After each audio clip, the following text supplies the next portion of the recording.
So I'm happy to welcome you to the second lecture of the series of Loeb lectures by Professor Donna Strickland.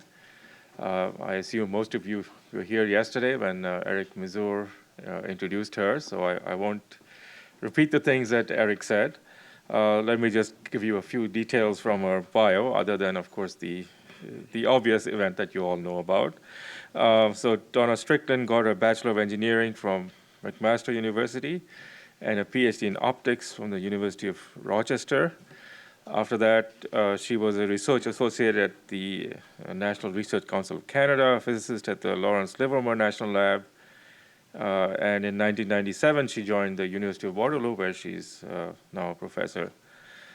She's worked on ultra-short pulse generation from multi-frequency Raman effect, which is what we're going to hear about today.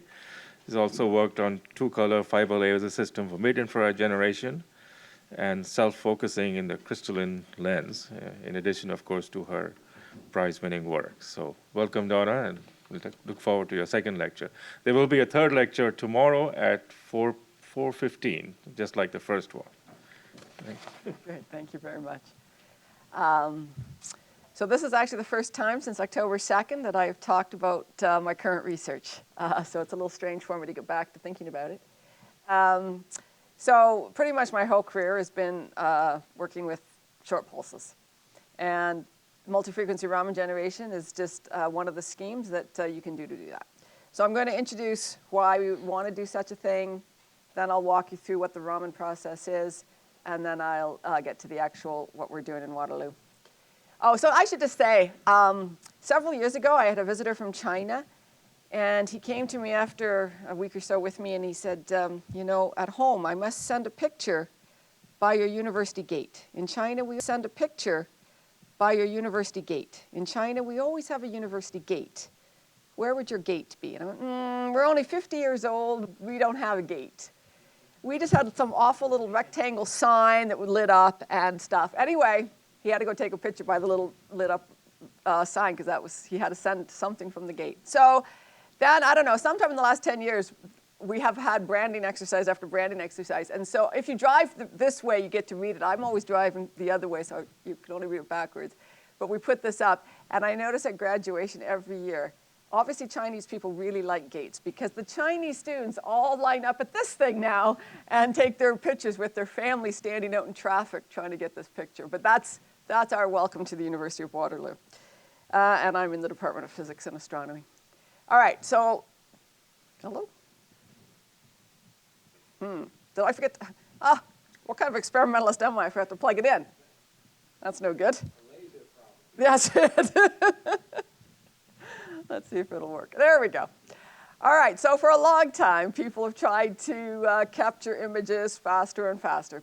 So I don't actually know what the big controversy was back in the day, but people wanted to know, for whatever reason, did all the feet of a horse come up off the ground at one time for this certain type of trot in this certain type of horse racing? And of course, people could watch, and I'm sure some people said, yes, they saw all 4 feet, but it's still a he said, she said problem, and so they needed facts. So Edward Muybridge is the one who came up with this stop motion photography. He could put a bunch of cameras down, he could time them up, and he could have flashes of light that would be milliseconds long, actually probably just the shutter, milliseconds. And that's fast enough to see if indeed, and you will see here, this is the thing that stopped the controversy, indeed all 4 hooves come off the ground in this particular trotting thing that it is. I know nothing about horses. But this happened in 1877, and the time scale was 1 millisecond. And so we've moved quite a ways since then. So that was to see something macroscopic like a horse. But what if what you want to see is a molecule? And so I have a colleague, Joe Sanderson, who's in the lab next to me. When I started this work, which was years ago, I told him, well, I'm going to make you a laser so fast, we're going to be able to see the motion of the atoms in the molecule. He's still waiting for me to do this. I'll tell you why I got sidetracked. But hopefully in the next year or two.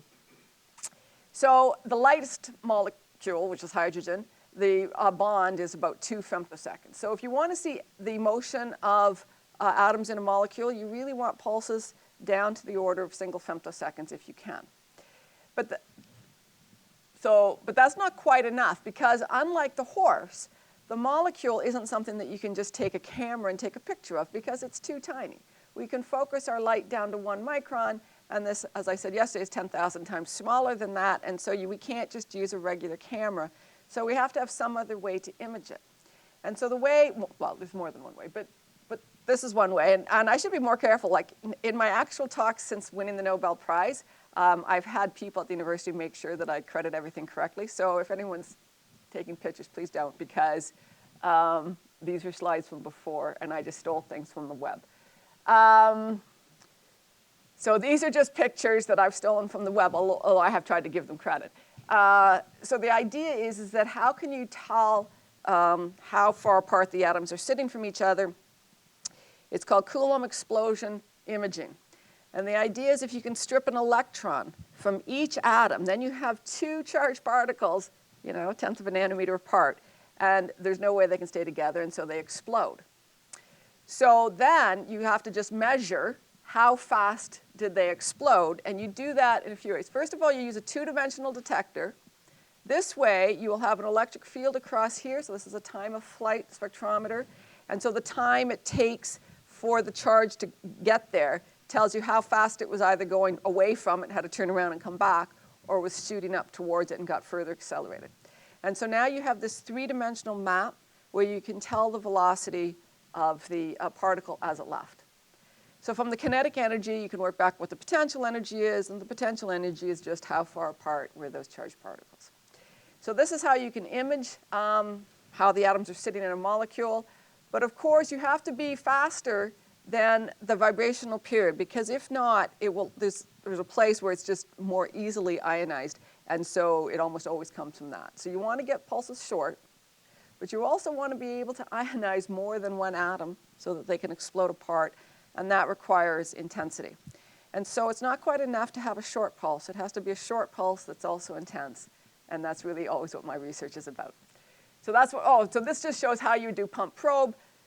Because again, sometimes when short pulse people give talks, the spectroscopists get all up in arms, and they will say, look at, we have better resolution than you. What are you really doing for us? So, and that is true, they have much better resolution. So what the ultrafast people can do, though, is put things into excited states or transient states that can't be seen with these high resolution spectral techniques. So the idea is it's going to be a pump probe. You're going to excite some transition, and then you want to watch what happens to it as a function of time after pumping into that excited state. So these would have a delay between the two. This will be your short pulse, strong one, and then it goes off. And this one just shows that this combination had 1 charge. These guys each got their own, and they all exploded from each other. All right, so now I said this at the last lecture too, but I want to remind everybody how one gets a short pulse.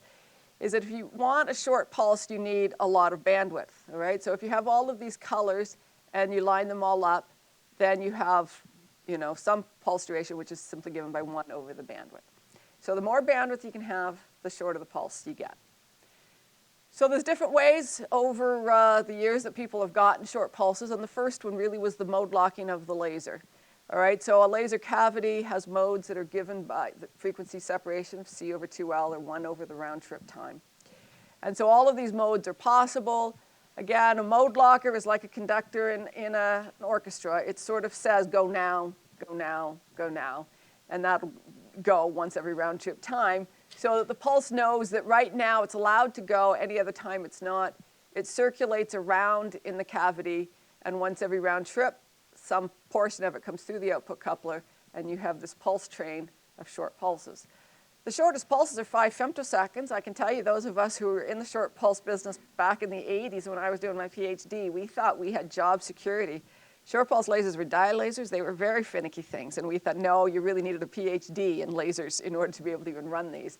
And now you can buy turnkey 5 femtosecond lasers, so there goes job security. Anyway, you never know what the future holds. So that's great, but then it's still just at the oscillator stage, so it's not really intense. Once you start to amplify up, you will have gain narrowing, and so typically it's about 25 femtoseconds by the time you amplify it up. The shortest pulses come from the broadest gain medium, and that is titanium doped sapphire still.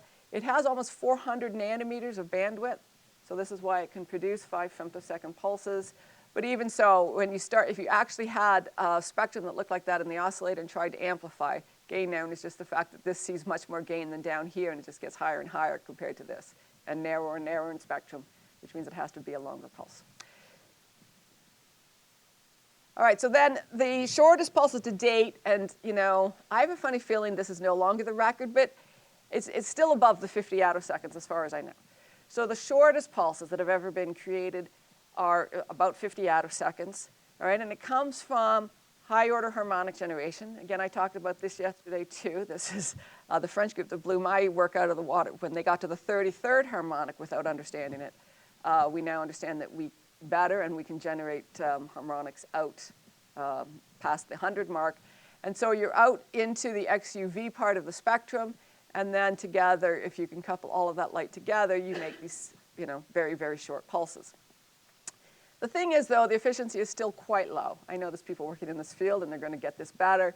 But right now, you're starting with your 25 femtosecond pulses and getting down to 50 attoseconds. So you may be improving by the 1,000, but you're killing the energy by 1,000,000. So your intensity has dropped by 1,000 going through this process. This is my favorite MRG spectrum, the multi-frequency Raman generation, which I will be teaching what it is, but I love this spectrum. And so what is it? You're going to take 2 colors and for the Raman process and be resonant with a Raman frequency. So it doesn't matter what the 2 colors are. It matters what the frequency separation of the 2 colors are. So this group in Japan, Matsuki Katsuragawa's group, chose the 2 colors, and they chose the 806 to be the one color, so then 784 had to be the right frequency apart. But if you'll notice down here that he could frequency double the 806 to get 403, and that matches the 34th anti-Stokes. And so by going in there with the 403 on top of these 2, he sort of re-energizes and re-drives that dipole and gets back all of these transitions. So he's got an enormous spectrum here and very efficient. With just this part of the spectrum, I will tell you that he's gotten below the femtosecond. He's seen about 890 attosecond pulses with this, without going into the XUV, and the efficiency is much higher, and it's so simple to do. He just used 3 glass plates to correct the dispersion, and out came sub-femtosecond pulses. So it's a beautiful thing. I'll get back to why I'm not doing it that way. All right, and so here's my work. Again, I talk a lot about having fun in the lab, and the thing that I love about ultrafast lasers is that it's a beautiful thing to see. I've worked on continuum generation when I was a postdoc. This is a different version of that in that we go into our gas cylinder with an infrared laser, and out comes all of these colors. And by eye, for those, I don't know that anybody here studies vision. We have a school of optometry with a lot of vision science. It's amazing how well our 3 cones in our eyes work to distinguish color, because if you see it in real life, your eyes can actually distinguish every one of those colors as being different. 3 color photography is not nearly as good. The 3 filter system that they use for color photography really can't distinguish pure colors that well, and so it looks like all the same blue and all the same, this is not even a real color, right? And then some green and yellow and red. But each of those will look different in the lab, and it's really quite pretty to see. You'll also see that we start in the infrared. You'll see the gas cell turn red, and by the end, the white light is coming out. We're trying to get to 1 femtosecond. As I said, we make the colors, but we haven't tried to see if they're short yet. And the point is we're trying to get a lot of energy. I'm going to describe today a little bit the 10 hertz system I use so that it's a multi-millijoule system to drive this, so we can see 100 microjoules. This is probably going to be put to bed, although I'm waiting for that last grad student to really, really finish before I take down this laser. Tomorrow I'll talk about how I'm trying to move this forward to be a megahertz system. But this is, right now, we're trying to see, can we get hundreds of microjoules in a single femtosecond to do this work where we could make molecular movies. All right, so then what is Raman scattering, just to walk you through the process. The first one is that just to understand what Raman saw. So obviously Raman did not have a laser back in the 1920s when he first saw Raman scattering. I have had some discussions with my colleagues about whether Raman is a nonlinear thing or a linear thing. And this gets back to me talking about multiphoton physics and nonlinear optics. From an optics point of view, Raman scattering is a linear event. One photon goes in, one photon goes out. The number of photons that go out do scale with the power of the photon field going in. And so this is a linear optical phenomenon. On the other hand, if you are watching what happens to the molecule, you're leaving it in an excited state, and you're leaving it in an excited state because you've coupled the two different photons together to make that happen. So then it's a two-photon absorption inside the molecule. I'm an optics person, so I'm still going to say this is a linear event. So the idea is that you would have your laser of one color. You could have a molecule that either you can set up a vibration or you could set up a rotation. All my work is with vibration, but both works. And then because you've put energy into the molecule to make it vibrate or rotate, the energy had to come from somewhere. And so this is inelastic scattering. The energy of the outgoing photon has to be less than what went in. And so you can have this Stokes shifted light that goes out.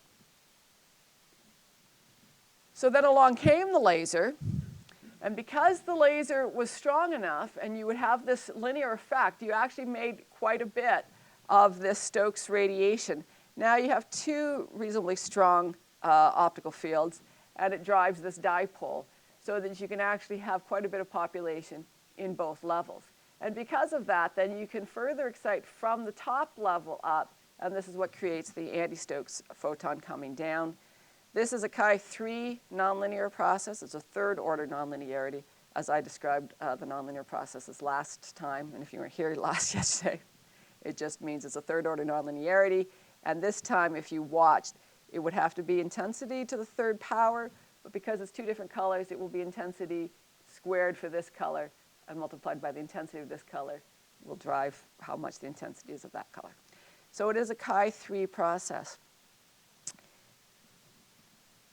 Now, this group, also from Japan, back in 1988, were trying to use this anti-Stokes generation in something that people by this time were calling CARS, which is coherent anti-Stokes Raman scattering. Raman scattering. That shouldn't be their imaging then? Or spectroscopy? Spectroscopy. Yeah, sorry, thank you. I've got to get all my acronyms right here.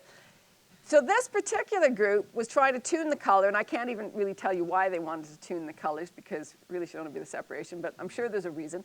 And they tuned away from the peak of where the laser should be lasing. And by trying to push away from the peak of where the laser wants to go, then amplified spontaneous emission will shoot up where the laser wants to go, even though they're amplifying another color. And so they inadvertently made a two-color laser system. And when that laser just happened to be shining on their target, out came 40 different lines. And this is really the beginning of multi-frequency Raman generation. Again, no one was looking for it or thinking about it, but you know, these things just happen. And so then people have to start wondering why. So this is different, though, than high-order harmonic generation. When they first saw the 33rd order in harmonic generation, they were puzzled because it didn't follow the Taylor expansion. It wasn't what anybody would expect. They should have been falling down. There was a plateau. And they realized it was totally different physics. This one is not totally different physics. This is a cascaded system, and it just sort of is a Chi-3 process sort of on steroids. And so here's my lovely spectrum again. And so here's the Chi-3 process that I already told you about. But now you're not going in with one generating this one to be stronger. You are going in with two presumably equally strong laser fields, and you are really driving this dipole. So when you do it, you keep driving the dipole. By the time you generate this one anti-Stokes, it can go up higher. I don't know what's happened to my picture here. I'll have to work on that. And then it's obviously being hidden by my other nice thing here. And then the bigger anti-Stokes comes down. And you could also go towards the Stokes. You could keep going lower and lower and lower. You don't want to if you're trying to make single femtosecond because you need the period of the light to be shorter, not longer.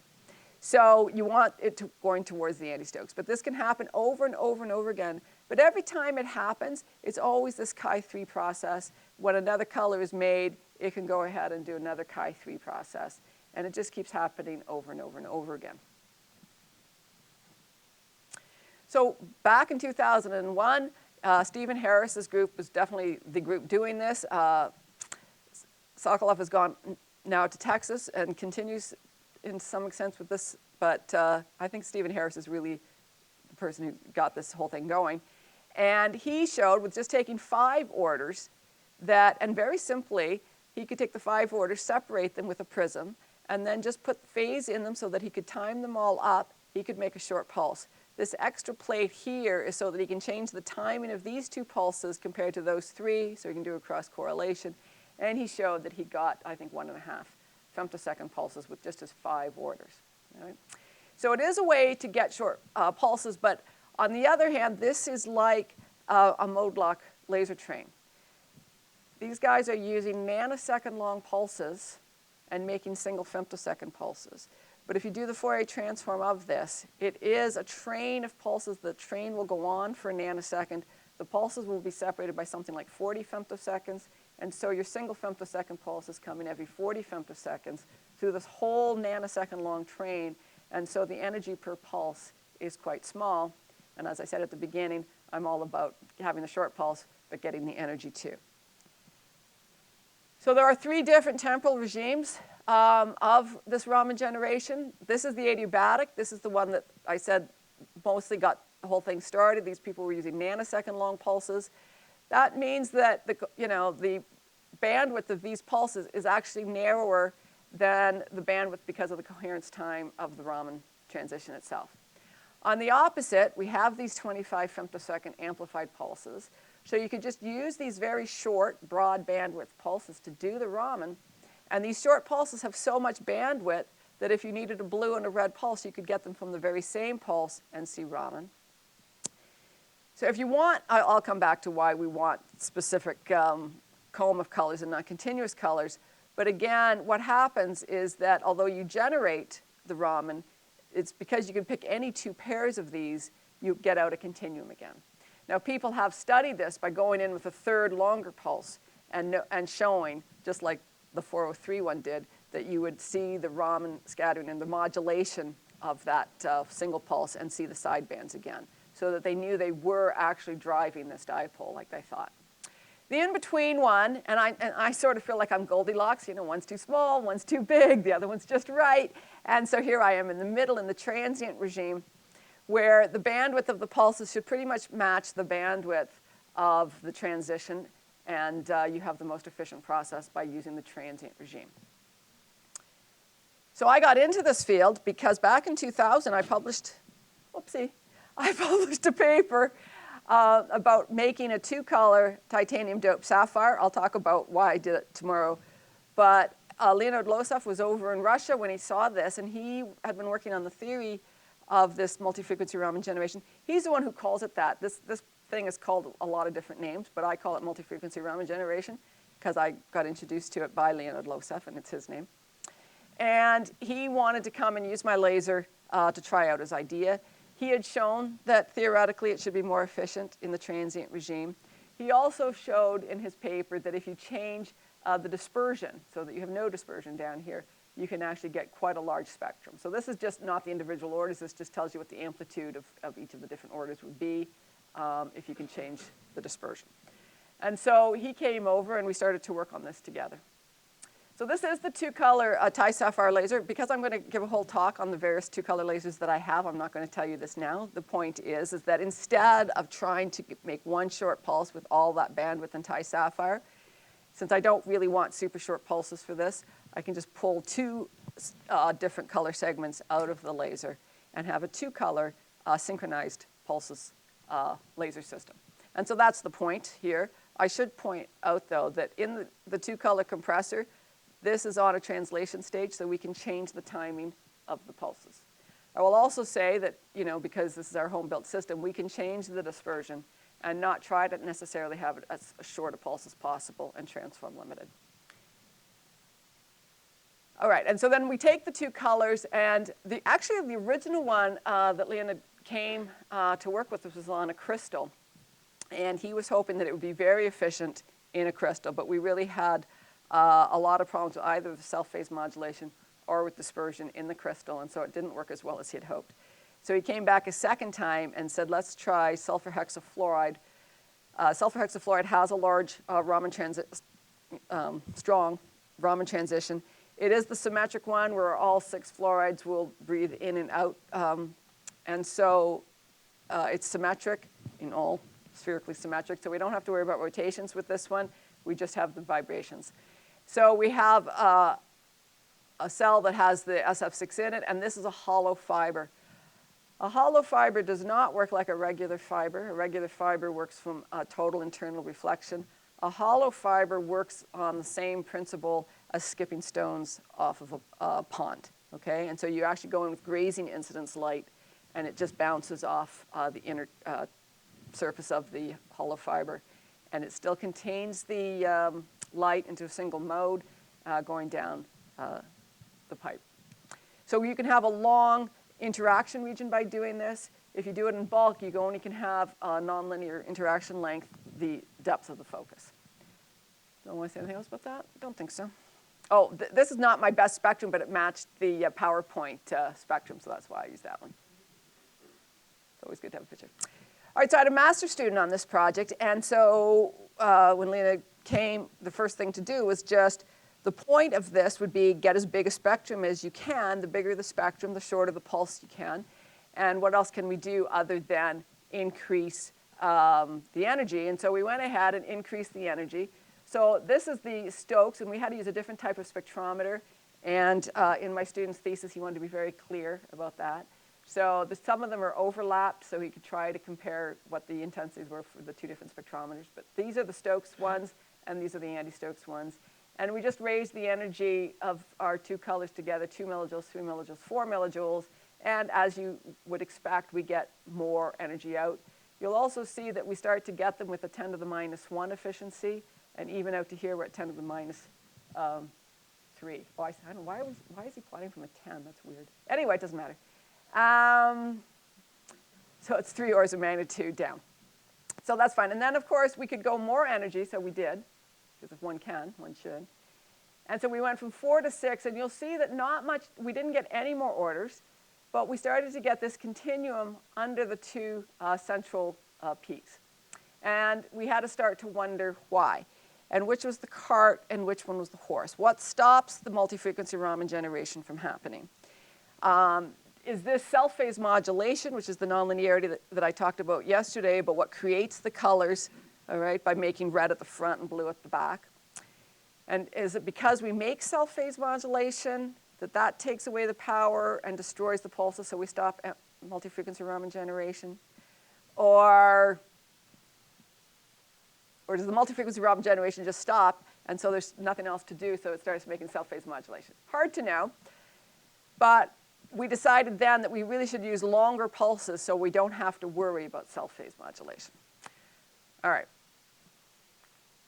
So then I actually went away on summer vacation camping with my family, and I told my master's student then, Fraser Turner, very good student, look, just to complete your master's, you've done the intensity scale, but let's do a dispersion scale, because Leonid Loeb had already shown how much better it is if we could get the dispersion down to 0.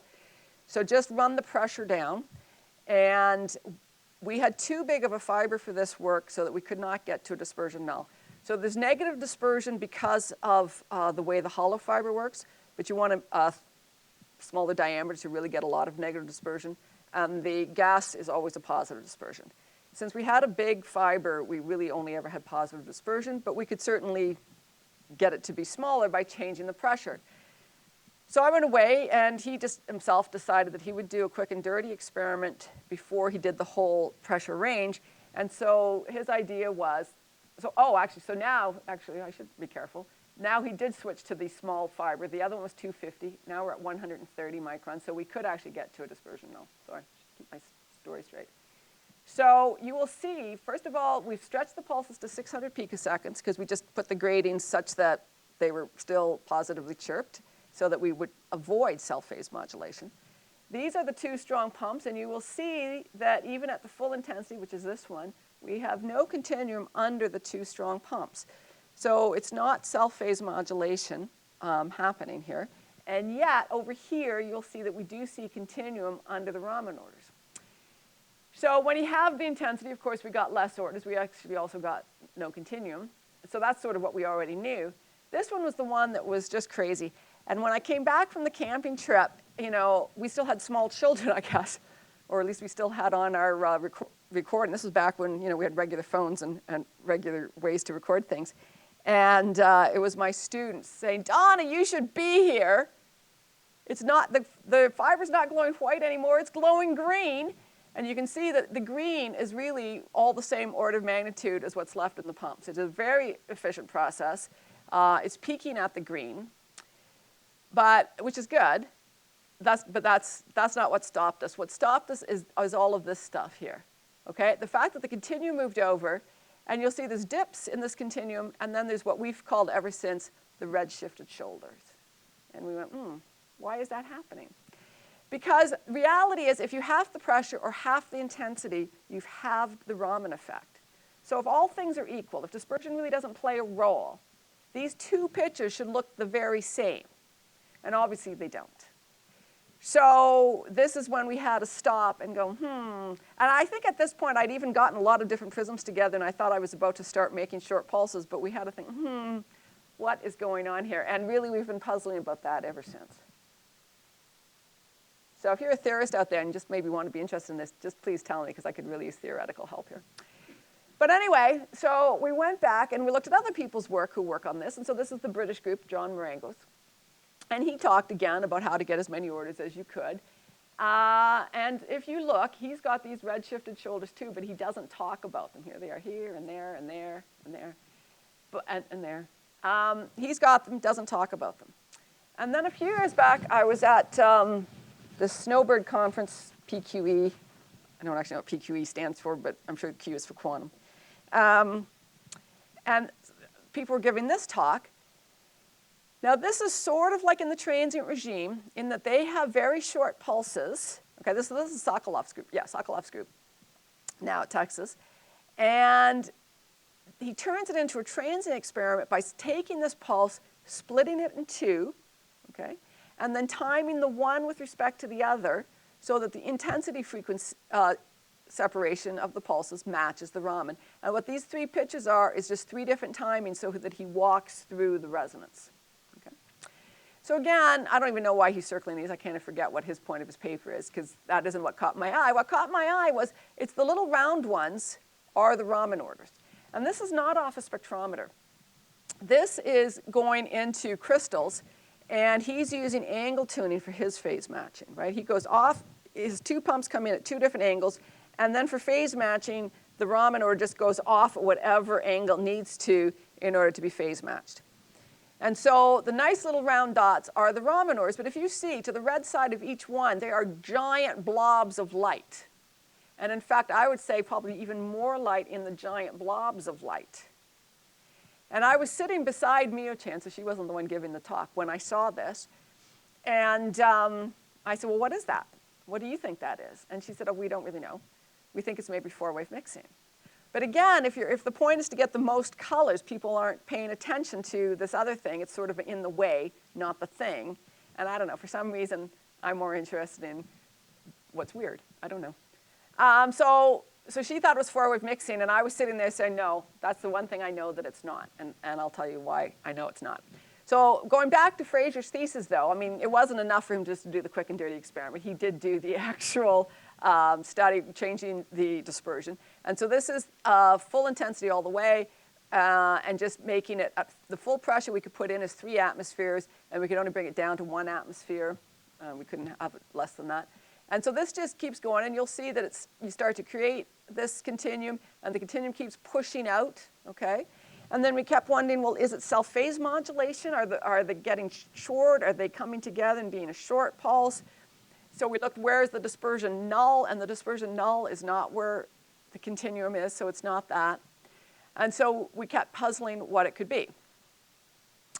So we thought we would do the same thing as what the Sokolov group had done, only we don't have pulses that are really short. We have 2 different color pulses that we can put the 23.25 terahertz apart, which is what we need for the Raman level in SF6. And if they're tuned, this should be Raman. But then we can also, as I said, change the timing of the one chirped pulse back and forth, and we too can walk through the resonance. And we can have, all right, so this is why my students and I don't show this graph ever the same way. I said yesterday how I hate that time goes this way. This should be the front of the pulse as far as I'm concerned. That's why my time's going that way. I always show light going left to right, so this is the beginning of the pulse. So these are positively chirped pulses because they're red going to the bluer side. But there's no reason that we can't pull the gradients too far apart, and we can have them negatively chirped, blue at the beginning, going to red further out. The only difference in the experiment will then be is the direction of the timing. You would walk through the resonance in the opposite order by timing the pulse. Otherwise, everything should look the same. Here they are. So this is 0 detuned, okay? Negatively chirped pulses, positively chirped pulses. We don't even know why this is different. But it didn't matter if we blue detuned or red detuned. So these are the same timings and these are the same timing. But these are both blue detuned. These are both red detuned timings. And you will see that when we had negatively chirped pulses, nothing happened to them. They stayed the same. We have no understanding why. I should get back to thinking about this, but we don't know why. I'll just be honest about that. So most of the time we've been over here with our positively chirped pulses and looking at it. You'll see even when we're 0 detuned, the lines are telling you where the Raman orders should appear. You get pretty close when you're blue detuned. They're further away when they're red detuned, and they actually walk quite a ways away when you red detune them. All right? So now we're wondering, just like Mia-chan thought, is it four-wave mixing? As we move the colors right apart, forget trying to do the resonant Raman effect. These are two intense pulses. Let's just do four-wave mixing. Just take the difference in those frequencies, and that should be what drives it. All right? So we thought that must be what's happening here, and this is just straight four-wave mixing. So if you do straight four-wave mixing of your pulses, and this is the chirp of the pulse, then this is what the separation of the pulses should be. Right? That's what we're estimated frequency chirp. But when we did that, I should go back and make sure you see this, is that even when it's blue detuned, it doesn't go to the blue side, okay? And when we go to the red side, it actually stops. It doesn't keep going as we detune, right? So there's a saturation on the red side and here, and it never goes on the blue side, and it certainly doesn't follow what it should do. So we've ruled out that it's simply four-wave mixing of the highest spectral components. So then there was this work by the Sokolov group. The Harris group with Sokolov still being the grad student. This is back in the nanosecond one, and they tuned through their resonance in the traditional way of tuning through resonance. And what they found is if they blue detuned, they saw basically the same thing as on resonance. When they were red shifted, they saw many more orders. And they said this has to be because of the Stark shifting of the orders, and you must be, to stay in resonance, red detuned to remain in resonance with this. And so I had to ponder what that meant. And here's the theory. And I want to say that this theory, though, is an adiabatic theory. And the Sokolov and Harris work was in the adiabatic regime with their nanosecond pulses. All right? And what they call the Stark effect is just this term here. And you'll notice that it's the AJ star. I should say what this is. So what they assume in the numerical modeling for all of this work is that you have an electric field and you just have all of these possible frequencies that are separated by the Raman frequency. And they're all possibly to be there, but only 1 and 0 starts, and then all the rest are 0 until they get populated. This is the dipole happening, this is the population happening, and this is what's happening as the individual orders propagate down and changing the gain. This is part of the problem that I have, is that the theory only assumes that those are the colors you're going to get, and are they going to get stronger or weaker, not are they going to create other colors that we didn't even assume to start with, okay? And so this is what they call the Stark shift, though. It's the one color going up and the one and coming right back down. So I went, all right, but I'm still not getting what the Stark shift is in this two-photon process. Because Stark shift, I'll remind you, the AC Stark shift is a laser beam that is near resonance with a quantum separation here, okay? So that you have some laser light that's almost resonant with some quantum transition. And when you do that, you can split the levels, all right? And then the question is that here's the strong one that's splitting the levels, and now send in a probe beam, tune it through the transition, and what happens to the probe beam? So this is a dress state picture, and I want to remind you that this manifold of the dress state picture means that the energy is conserved. Those two states is the fact that the energy goes back and forth between going into the molecular state in this case, an atomic or molecular state, and so it gets excited and the optical field loses a photon, or the opposite happens and the optical field gains a photon and the atom or molecule drops down back down to the ground state. But this is one energy unit here, and it's a closed system, and it just goes back and forth. If you drop to a different manifold, then you have lost one quantum unit of energy. Or going up, you've had to pick one up. So in this case, you can either lose one quantum of energy into this, or you can pick one up from this and put it into here. And so if you start with a redshift, you should probably start in the ground state. And these were just the 3 different ways you could get excitation, okay? And this one shows that you would actually have absorption on the blue side and gain on the red side. And so, I mean, I teach nonlinear optics out of Bob Boyd's book. So I didn't get to give this when I was up there at NRC in front of Bob Boyd. I should give him this talk. So I was, going through his book and looking at that and looking at Fraser's data and going, well, we are seeing absorption to the blue and gain on the red. So it has something to do with the Stark shift, but of course this is a single photon Stark shift, and we have a 2-photon process. So I thought, okay, it looks kind of right. But now let's think about Raman susceptibility. And again, if you look at the linear part of the Raman, not the chi3, but the chi1, and the chi1's always there with the chi3, then again what you have is gain on the red side, absorption on the blue side. This is because in the linear Raman, you're just going to go in with this one color, which we'll call pump. If you go up with pump, you actually generate the Stokes, and that's why you have gain on the red side. But you could, if you've already got the anti-Stokes, absorb it and generate the pump. And so now I have some combination of this Raman process and the AC Stark shift happening, I think. And so just to remind you about the AC Stark shift again, how much does it split? Well, first is the detuning. How far away is your laser frequency from the atomic quantum frequency? That's this delta. If delta is 0, this is the on-resonance Rabi frequency, and you will see that it's linearly proportional to the field strength. And then the actual detuning is that squared, is this delta squared plus the on-resonance squared. It's more complicated in the 2-photon block equations, and these were there in that whole page of theory that I showed you. All right, and it comes, I think, from this 1986 paper. Peter Hickman heard me at Lehigh, but I couldn't convince him to help me with the theory because he said he was about to retire. Anyway, so I'm still looking, anybody out there. So this time, let me do the detuning first. You'll see the detuning is much more complicated than just, here's the regular detuning. This is omega 2,1 is this, and then omega p minus omega s would be how close are you getting to being resonant with this level. So that's the normal detuning. The d theta dt in my case is the fact that I'm using chirped pulses, and as I change the timing, I'm changing that d theta dt.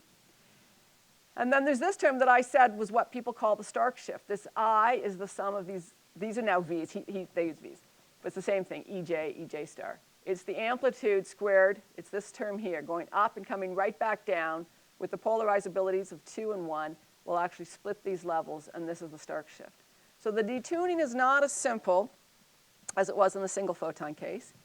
And then the Rabi frequency now is a complex number, and it's not proportional to the E, it's proportional to the E and the E minus of the Stokes term, okay? The sum of all of those. And so this is what we have to work with. And so then I had to think, well, what is causing it? Why do we only see absorption on the blue side and these redshifted shoulders? And so if I'm allowed to use the adiabatic theory, even though I'm in the transient regime, so I am cheating, but I'm not a theorist and I have no other theory. So I'm just going to use it. If you start redshifted, then you would again be in the, I've lost one of my lines. Well, that's kind of weird. Where'd you go? Well, anyway, right here, obviously, there should be a line. I don't know where it went, but there it is. And so if you start at the bottom, this is the regular, the Raman up here, and this means this is linear. Remember, to go from one manifold to another, you either have to pick up light from somewhere or lose it, all right? And so probably I should be showing you going down rather than going up, but it's the same process. Here is the regular anti-Stokes making the pump. This is the pump making the Stokes. This is the regular Raman stuff. But if you start at the bottom and end at the top, this is how come you generate a redshifted shoulder.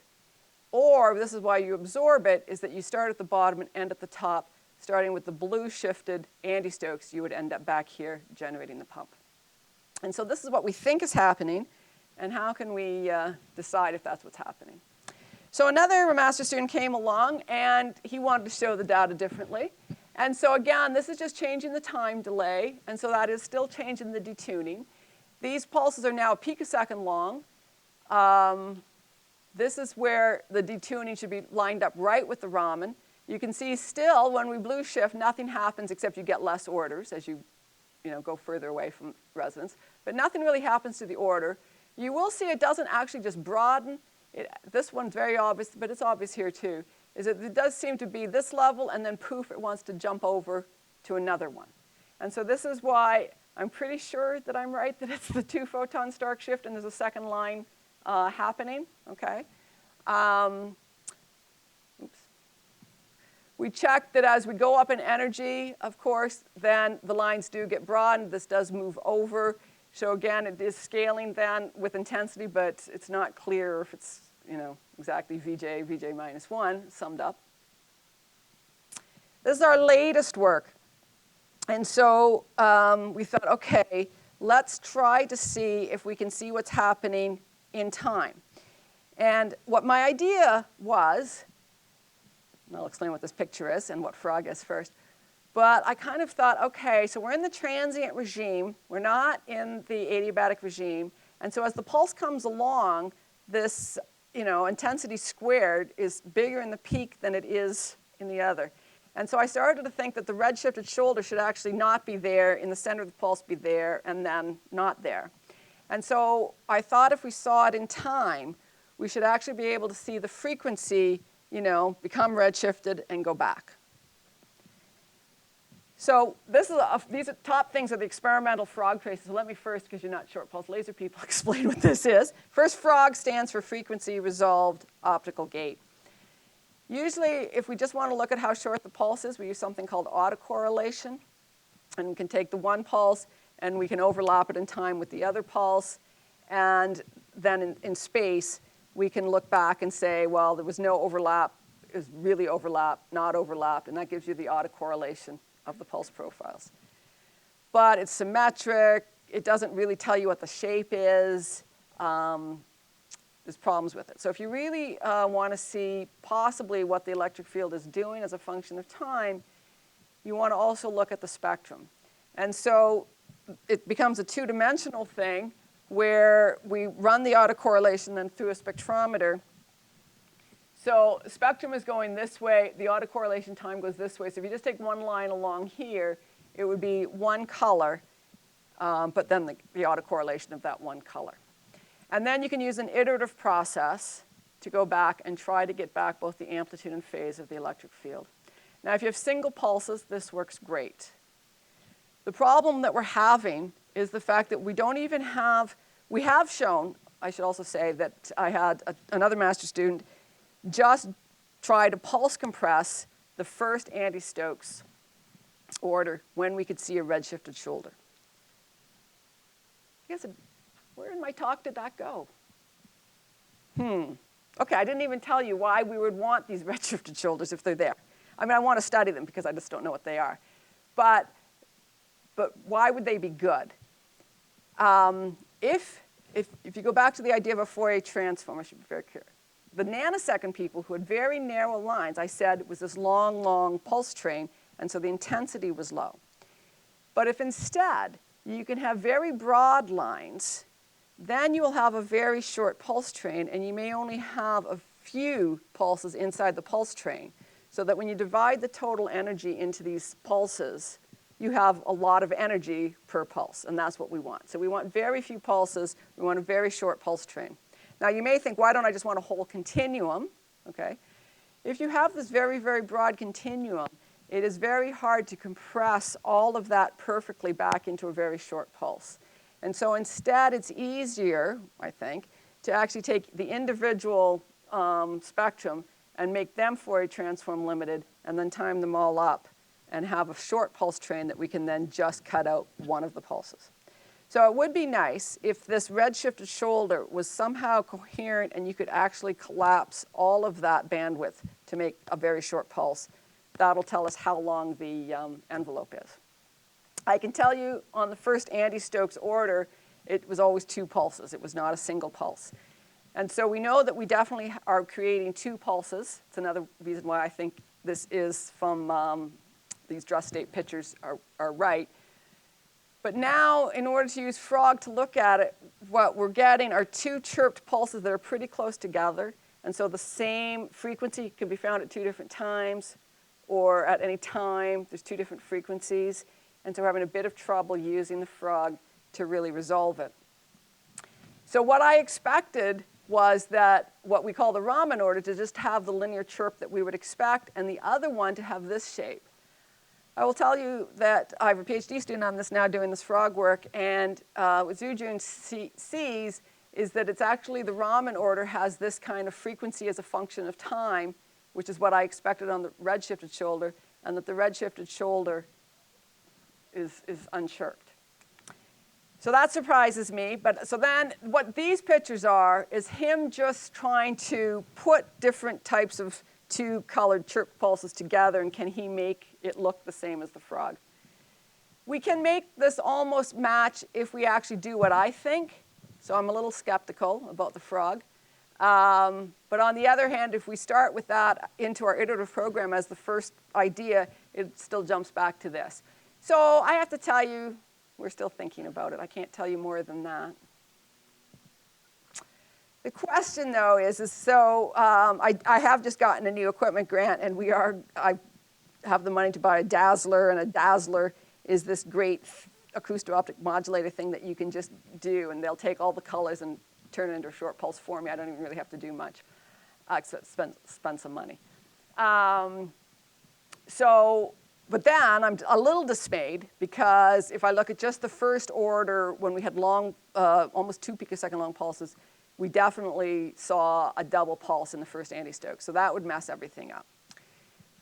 So if you go back to these results, though, instead of starting with 23.25 and moving them apart so that we could redshift them, just, my 2-color laser, I can put the 2 colors where I want them. And so this is very redshifted, okay? This is by a whole terahertz, and we had to actually blue shift them with the timing in order to get to work. This one at 22.9 terahertz compared to 23.3, you'll see that it is pretty much the best right at the 0 timing. You'll also see that these ones, again, are back to being the 600 femtoseconds, so they're not stretched as much as the other ones, which were between 1 and 2 picoseconds. That if you start with a reasonably short pulse, you'll see that we actually just completely lose the Raman order. So that if we forget the first ones anyway, and we just try to couple these colors out here, we actually look like we only have the redshifted shoulder. And that one, it does look like by the pulse compression that we did, we can make a short pulse envelope out of this. So hopefully in the next year or 2, we will take a spectrum like this and try to make very short, intense pulses. Again, the efficiency is certainly better, either 10 to the minus 2 or 10 to the minus 3, so that if we can get single femtoseconds from our few hundred picosecond, or from our few hundred femtosecond pulse, we should have very intense light, and we should be able to work with Joe and start making molecular movies. So what are the next steps? So this one was before. We have compressed a single order. I think we've confirmed the coherence. The problem is that they are 2 separate pulses. So I have got the money. I haven't bought the dazzler yet, but we will be doing this. Tomorrow I'm going to talk about the fact that my TIE Sapphire is a 10 hertz system. So I don't think, and plus it's now very old, so it's not very reliable. So there's a lot of reasons to get rid of it. But somebody who wants to make a molecular movie doesn't want a shot every 10th of a second.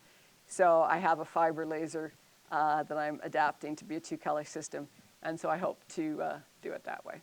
So I'll just leave and make sure I thank all the students at the postdoc and Leonid Losev, who got me into this. And I'm happy to take questions.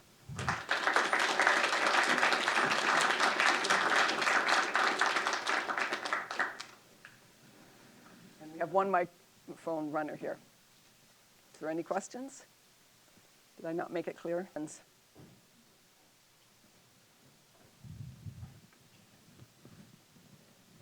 Is really interesting. So I have a question about the Stark shift.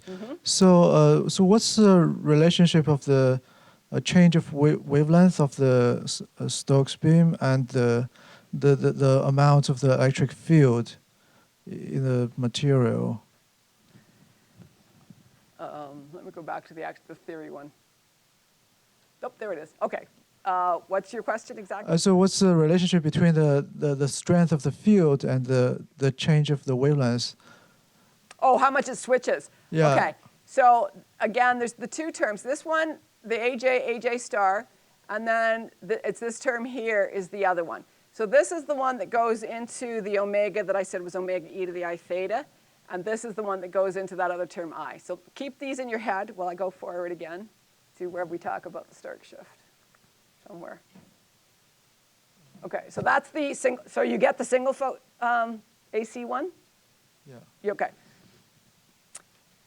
All right, so this is the omega of the shifting. So I haven't shifted these, but this is the this would be considered the on-axis or on-resonance Rabi frequency shift. Right. Okay, and so it does go, instead of going just by E, it is due to the fact that it is a two-photon transition.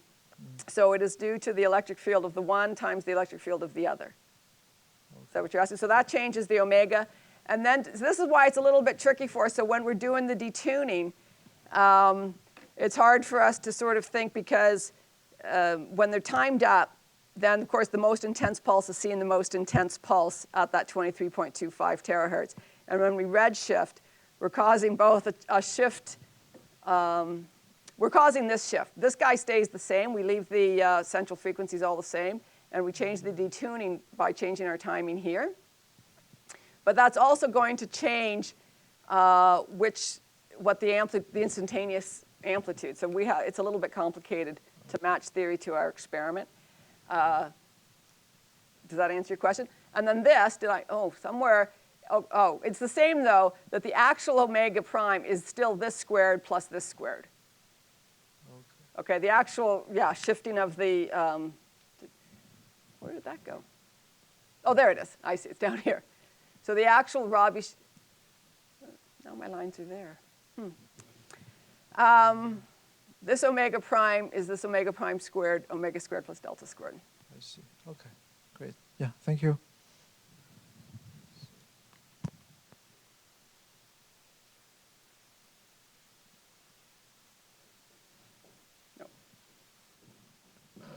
So the kind of the original idea of Steve and Alexei was to use this kind of maximal coherence. And that sort of was a mechanism to really have the super efficient generation and right, and they call theirs molecular modulation, so it's much more thinking about what's going on in the molecule. Exactly, yes. But it's sort of like at the time, at least I remember that kind of the motivation was that it would control a lot of this kind of phase matching and everything. Yep. So how much of that is actually at the end being used, is it kind of this, is it really important that you generate kind of a large, coherence and use something like this, Well, you have to have the large coherence just to have the efficient process, right? I mean, the large coherence really means that you have population in both levels, and so then you really are driving the anti-Stokes. Right? So I think if you don't get the large coherence, you don't have the many, many orders either. And so I would say, I mean, as far as I know, the leading group is Katsuogawa's in Japan. And so they've, gotten to below a single femtosecond. And the process is very efficient and very simple to do. It's just that they're nanosecond long pulses. I see. Right? And so it's more like a mode lock pulse train, right? So I guess. So it does not produce very short pulses. Oh, yeah. No, it produces femtosecond pulse. It's 0.8 femtosecond pulses separated by 40 femtoseconds. I see. So I don't know if they've used it but you would use it the same way you would use a mode-locked laser to do maybe pump probe, but you have to have a detection that can really tell that you've done a pump probe and that 40 femtoseconds later, when it's happening again, that it hasn't hurt that, right? but there's no, there's no big intensity. So the point of mine is to try to get a single pulse that has a lot of intensity.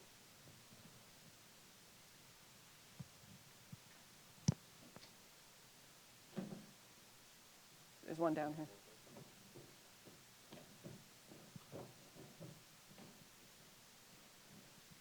I want to ask about how do you characterize your pulse duration in these short time scales, because at the time scales you can't use the standard photodiodes or Okay. oscilloscopes. So the one that I showed, and I probably would use the same one that Harris used. So what they used was ionization. And so again, I would work with my colleague Joe, who's doing multiphoton ionization for his imaging anyway. And so it's like autocorrelation. You would just have, as your short pulse goes by each other, it would have an intensity that would grow, and so you would see an ionization scale go up that should go up with an intensity to whatever order you're looking at, and you can do the autocorrelation that way. So it is this frog thing that you were showing. Well, it's very I don't think similar to that, right? Could we do a frog with it? It's harder to do a frog. People are doing it. People are looking at the spectral phase of all the light. So I should say that I mean, the people that have dazzlers, once I have a dazzler, possibly, because you'd want to be able to change the phase in sort of prescribed ways, and then look at frog trace coming out. It gets harder the further that you go into the green to violet, right? Because then you have to start looking more at the ultraviolet. So that's why it's easier to use ionization to some extent. So I think that I would start with the quick and dirty experiment with just, how fast can I change the ionization by autocorrelating the pulses, and then take it from there. Thank you.